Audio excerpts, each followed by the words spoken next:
Hello everyone, मेरा नाम Jameel Ahmad, Jameel दनेशन foundation classes.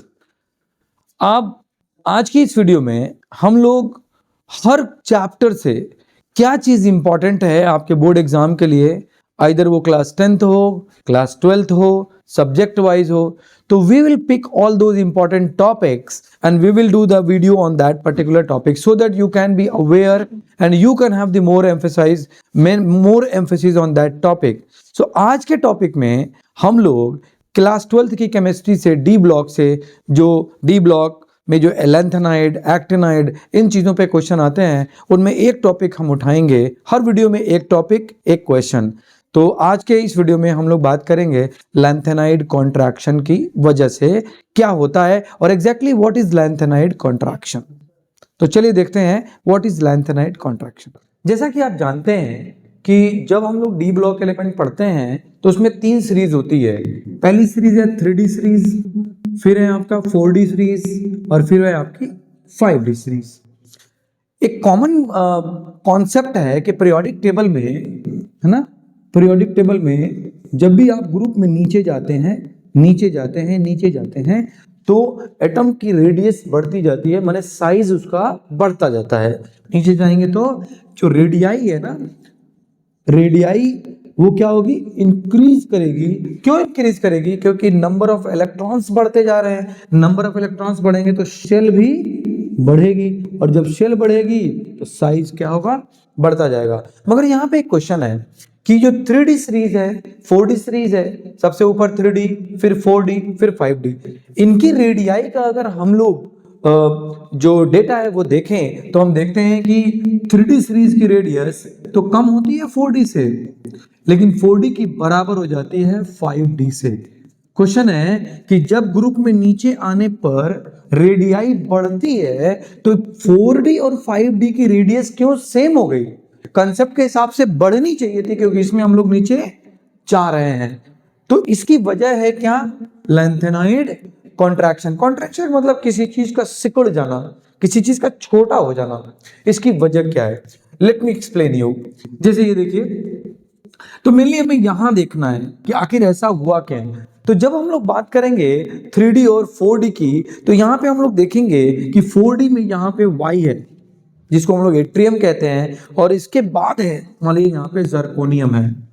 उसके जस्ट नीचे अगर हम लोग बात करें देखने की, तो यहाँ लैंथेनम है ना, और उसके बाद सीधे सीधे आपका हैफनियम है। हैफनियम, अगर आप एटॉमिक नंबर देखो तो लैंथेनम का 57 है और हैफनियम का 72 के करीब है। 72 ये आप देख रहे हैं। इसके बाद ये हैफनियम है और ये लैंथेनम है, और सीधे 57 से 72, यानी कितना? अगर हम लोग घटाएं इसमें 72 में से 57, है ना, तो ये कितना हो जाएगा?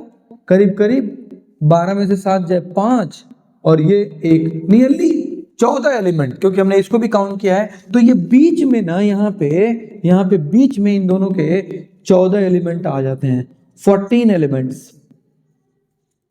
और ये 14 एलिमेंट्स वही हैं जो पीरियोडिक टेबल में नीचे रखे रहते हैं, जिसको हम लोग एफ ब्लॉक एलिमेंट कहते हैं। ये वही 14 इलेक्ट्रॉन। तो इनकी वजह से होता क्या है कि ये जो इलेक्ट्रॉन जैसे जैसे बढ़ते जाएंगे वैसे वैसे, देखिए, अगर आप डी ब्लॉक के एलिमेंट का जनरल इलेक्ट्रॉनिक कॉन्फ़िगरेशन अगर आप देखें तो क्या होता है? जनरल इलेक्ट्रॉनिक कॉन्फ़िगरेशन अगर आप देखें तो ये होता है। जैसे मान लीजिए F है, तो इसके पहले हम लोग लिखते हैं n-2 F1 to 14, उसके बाद हम लोग लिखते हैं क्या? n-1 D 0 से 1, फिर ns2, ये हम लोग लिखते हैं। इसको हम लोग बोलते हैं इनर मोस्ट ऑर्बिटल। इसको बोलते हैं इनर ऑर्बिटल। इसको बोलते हैं हम लोग क्या? आउटर। तो अगर हम लोग किसी भी एटम का स्ट्रक्चर देखें, उसका साइज तो ऐसा दिखता है हमको, 1 2 3, तो ये हो गया F, ये हो गया D, ये हो गया S। ये मान लीजिए न्यूक्लियस है। यहाँ पे ये 14 इलेक्ट्रॉन जो इन दोनों के बीच में आ गए, इसकी वजह से क्या हुआ? जितने भी इलेक्ट्रॉन बढ़े वो सब के सब इलेक्ट्रॉन कहाँ एंट्री किए? इनर मोस्ट ऑर्बिटल में। किसमें? इनर मोस्ट ऑर्बिटल में। तो इसकी वजह से क्या हुआ, अब ये जो पॉजिटिव न्यूक्लियस है ना, ये 6s के इलेक्ट्रॉन को घसीटना चाहता है अपनी तरफ, घसीटना चाहता है। तो आमतौर से क्या होता है, उसके जो पड़ोसी लोग होते हैं ना, मान लीजिए ये यहाँ पे इलेक्ट्रॉन है, ये भी इलेक्ट्रॉन है, तो इलेक्ट्रॉन पे नेगेटिव चार्ज, इन पे भी नेगेटिव चार्ज, इस वाले इलेक्ट्रॉन पे, तो ये वाला डायरेक्टली खींचना चाह रहा है और ये नेगेटिव नेगेटिव इसको रिपेल करना चाह रहा है, तो थोड़ा सा इस पे इसका जोर कम हो जाता है। अगर ये लोग ना रहते तो ये डायरेक्टली घसीट लाता, लेकिन यहाँ पे भी माइनस चार्ज है, यहाँ पे भी माइनस चार्ज है, तो ये इसको रिपेल करता है। तो ये इसको, अब देखिए फोर्स लाइन ये हो गई, ये बाहर वाला इलेक्ट्रॉन, ये न्यूक्लियस, तो अल्टीमेटली ये इसको खींच रहा है, लेकिन बीच में जो माइनस है ये इसको क्या कर रहा है, इधर की तरफ ढकेल रहे हैं, पुश कर रहे हैं। इसका मतलब क्या हुआ, अब पहले अगर ये लोग ना रहते तो जितना फोर्स इस पे लगता, अब ये फोर्स थोड़ा सा क्या होगा, कम हो जाएगा। इसको कहते हैं शील्डिंग इफेक्ट या स्क्रीनिंग इफेक्ट। स्क्रीनिंग मतलब टू प्रोटेक्ट, स्क्रीन इफेक्ट यानी बीच के इलेक्ट्रॉन बाहरी इलेक्ट्रॉन को न्यूक्लियस के खिंचाव से बचाते हैं, इसको कहते हैं स्क्रीनिंग इफेक्ट या शील्डिंग इफेक्ट। तो इस बार क्या हुआ, ज्यादातर इलेक्ट्रॉन कहां भरा है, इस अंदर वाली ऑर्बिटल में, और अगर हम लोग शील्डिंग इफेक्ट या स्क्रीनिंग इफेक्ट को देखें तो F की सबसे कम होती है, फिर D की होती है, फिर S की होती है।